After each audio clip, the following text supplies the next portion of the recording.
It's an interesting one because every company likes to have their vision statement and their purpose out on the website, but not all purposes are created equal. We also get these days the notion of purpose washing, where firms are putting out purpose statements, but nobody except the CEO and the author of the website knows what's that all about.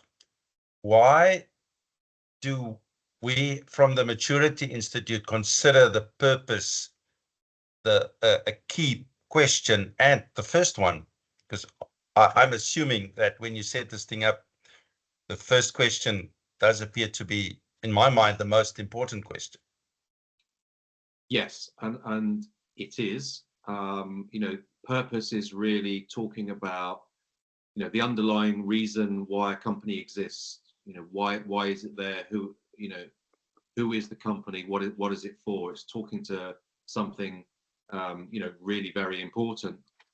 I mean, interestingly, when we first started to assess and rate maturity 10 years ago, there were actually very few firms that had an explicit statement of purpose.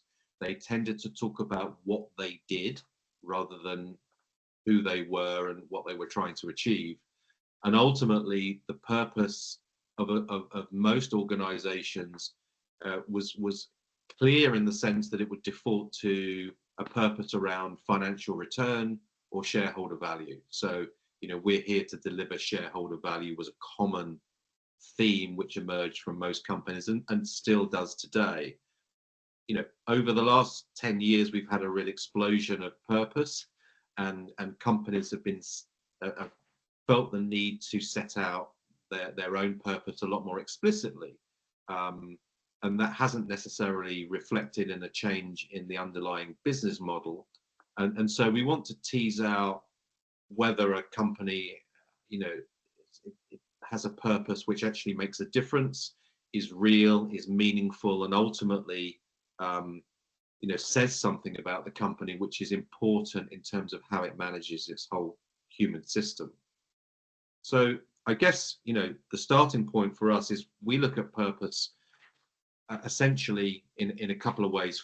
First, we're looking at whether there's a very clear purpose statement, and clear in the sense that it's easily understood, but also clear in the sense that it's meaningful. So does it actually mean something to someone who works with an organization? Does it mean something to a supplier? Does it mean something to a customer? So is it clear and is it meaningful? And what we're trying to test is whether a purpose is driven from a marketing perspective, or is it driven from an understanding that it's really about galvanizing, aligning, and inspiring all the human capital within your whole system to act and behave in a way which supports a company's purpose. So that's the first thing we're looking at.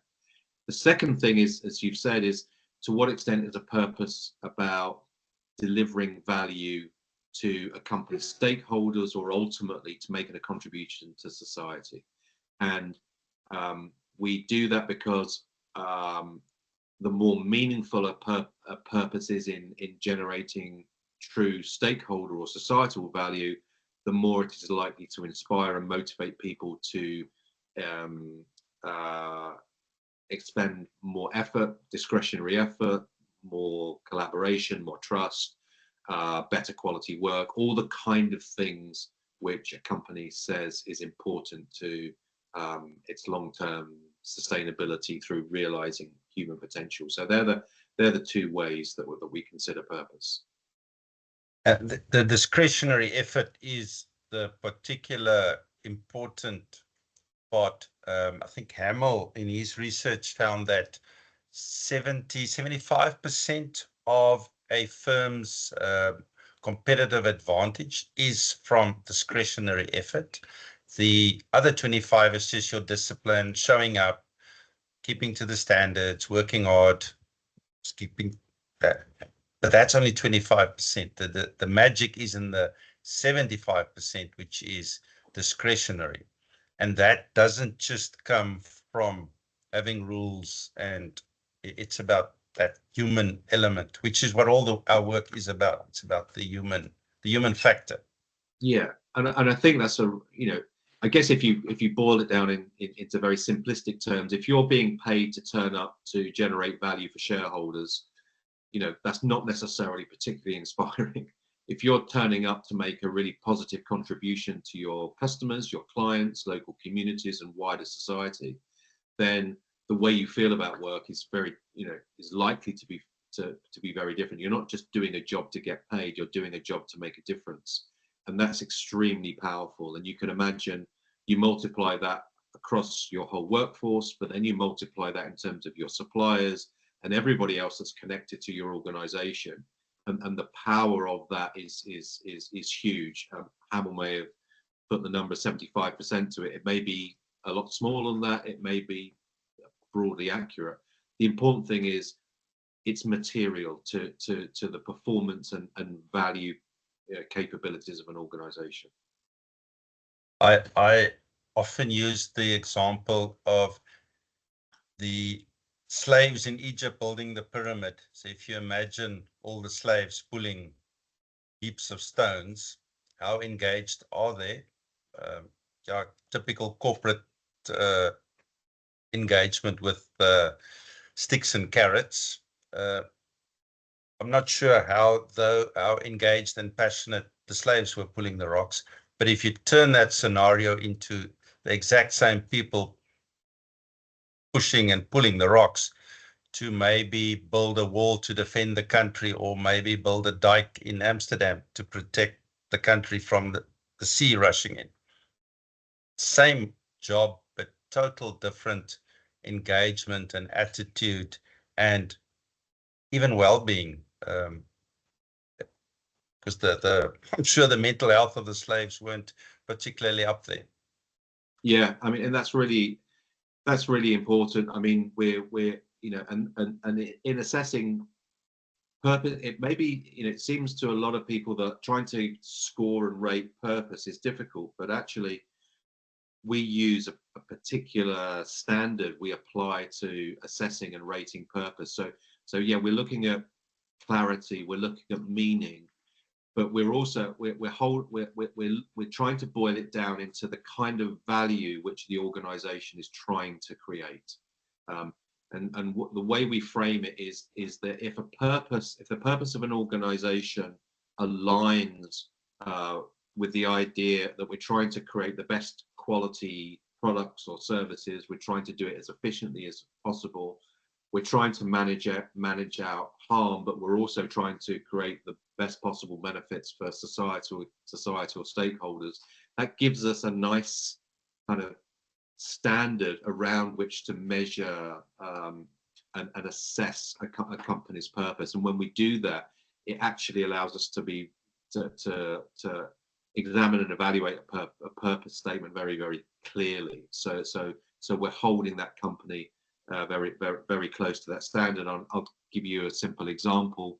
In the consumer goods world, the likes of Unilever and Nestlé and Danone and these kind of companies, a lot of the time their statements of purpose are often disconnected from the products that they're producing.